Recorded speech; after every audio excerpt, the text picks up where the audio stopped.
Hi, today from the beautiful town of Uppsala in Sweden. Today we'll be talking about the advantages of reading, especially of reading books. See you after a short break.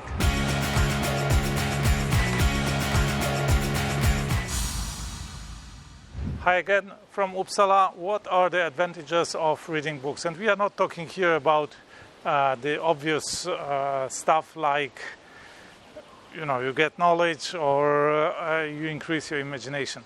No, we will talk about the less obvious stuff. The first point is the performance dividend. What does it mean? It means there are several aspects of your intellectual performance that you improve by reading books. What does it mean? First of all, you increase your ability to concentrate, to focus your thoughts. You decrease the risk of cognitive decline with age. Then you increase your empathy, you sleep better, and you increase your intelligence. But reading is also good for reducing stress. So these 6 to 7 advantages we can call performance dividend. But then you can ask yourself, why reading books and not blogs or articles? But today, all of us read a lot. We read a lot on social media, on internet, and so on. So what kind of reading is meant here? Of course, reading books. Why reading books is so important? Why reading books is better from reading, let's say, blogs or articles? So first of all, let's say reading social media posts is only about getting news. There is hardly any knowledge, any gain you can get from that. It's just getting yourself updated, maybe amused, maybe informated. But let's look at the 3 types of text that you could read that bring actually some of the advantages that I have named already. So, blog posts, articles, and books. How do they compare? Let's say a blog post. You need, on average, a blog post needs, let's say, 3 days of research to write a blog post. And you read it in 2 minutes. So, let's say it's 1.5 days of knowledge you gain in 1 minute, right? Then you have articles. Articles are more researched. If you read high quality articles, they need, let's say, 3 months of research, and you invest 20 minutes into that article, to read that article. It's a little bit higher density of information, but the highest density have books, because on average books, when we are talking about non-fiction books, of course if you read fiction books, there is not much information included. But if you read non-fiction books, usually it takes up to 15 years to gather the material to write this book, to condense that material, and to write this book. And in fact, my book took, The $1 Billion Secret, took slightly less, maybe 10 years of research and writing. But let's say 15 years that you need to write a book. And you read that book maybe in 5 hours. So you get the highest density of information. You invest 5 hours of your time. Let's say a third or a half of your waking time, but you get 15 years of somebody's work, 15 years of somebody's mental performance you get in 5 hours. So that's why reading books is so important, and it gives you the best bang for your time, so to say, or for your money. What about audiobooks, you could say? Yeah, the thing with audiobooks is if you listen to an audiobook, you retain roughly 1 to 2 details per page. But if you read a book, you retain 4 to 8 details per page. So it's, let's say, 4 times as performant for you, or as effective for you when you read the book and not listen to an audiobook. So in a nutshell, reading has a lot of advantages, and especially reading books. Read books, long texts, to gain the most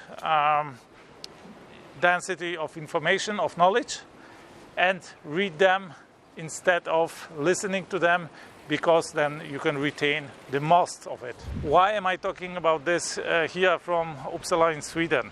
Because Uppsala is the spiritual and intellectual center of Sweden, you could even say of Scandinavia. Why is it this way? Because here behind me you can see Carolina Rediviva. This is the latest version of the oldest and the greatest library that was founded here in Uppsala. It was founded in 15th century, but Karolinska Bibliotek, so the Carolinian library, was created in 1620 here in this place, and later this building was erected, and they gathered a lot of very valuable books, and of course of the less valuable books as well, here in this library. Until the end of 19th century they have gathered 200,000 volumes of different books, including 9,000 manuscripts, some of them like the Silver Codex, which is the first translation of the Bible into Gothic language. Gothic language is precursor of the Scandinavian languages, of the Swedish, the Norwegian and the Icelandic language, and also like the oldest map of Scandinavia, or northern lands, Scandinavia and Iceland and also Greenland. But this great collection of books has of course attracted the best people, let's say the best intellectuals from the northern Europe, mainly Scandinavia, but also outside of Scandinavia. And here people like Andres Celsius were teaching and were working. Like, so Andres Celsius, you certainly know the Celsius scala in the temperature to the great Celsius. This was invented here in Uppsala.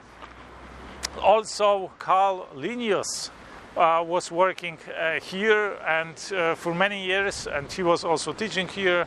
And who was Carl Linnaeus? Carl Linnaeus was the creator of botanics. You could say, or there is a saying, God created plants and Linnaeus categorized them. So he categorized naming of all of the botany, of all the plants. These are the naming conventions that we use up until today. And also all the taxonomy, meaning all the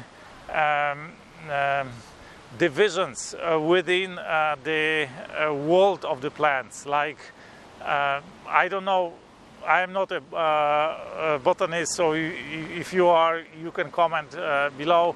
But they are, you know, these families, these species, and so species is, I think, the lowest one. But then you have the groups, the families, the kingdoms, and so on and so on. You have different different subdivisions of the entire diversity of all the botanics. So here all the you know, the greatest people worked. The library attracted these people, and also some major autonomists. But what I wanted to say is all that knowledge that was condensed here, all that development that followed, it led to a better economic development in Sweden, and making Sweden a very wealthy nation and also very powerful country. So in let's say in the 17th, 18th century, Sweden became one of the leading powers in Europe, and by the virtue of that also in the world, and also got, with the power comes of course the ambitions. So expansionist ambitions invaded half of the Europe, let's say, but nevertheless, so this is the basis of wealth, of development, or let's say of development of wealth and of power. Knowledge is power. So here behind me you can see one of the university buildings, Gustavianum, and here on top of that you can see the tower. It is occupied by so-called anatomy theater, one of the very few preserved anatomy theaters in Europe. What is an anatomy theater? This is where dead bodies of people were dissected. So there is a dissection table in the middle of that theater, and then there are steep ranks, steep podiums for the people, for the students to attend this dissection and look into the dead body and to see the anatomy. They study the anatomy. Here the general public was also accepted. You could buy a ticket and also attend such an anatomy lesson and study human anatomy. And many inventions were made, discoveries were made here. So the anatomy and the function of the lymphatic system was discovered here in Uppsala, in this very theater. So knowledge is power. As you see here in Sweden, in Uppsala. I hope you liked this video. If yes, give me a thumb up. If not, thumb down. Subscribe if you haven't. Share this video with your loved ones, with your friends. I talk here a lot about how to do great impossible things, how to think and act the greatest minds, the greatest people in history and in our times, also in business, self-made billionaires of our times. I talk here also about economy, about money, sometimes about cryptocurrencies. So if you like this video, you will certainly like my other videos. I invite you to watch them. That's it for today. Wish you a fantastic day. Let's do something extraordinary today.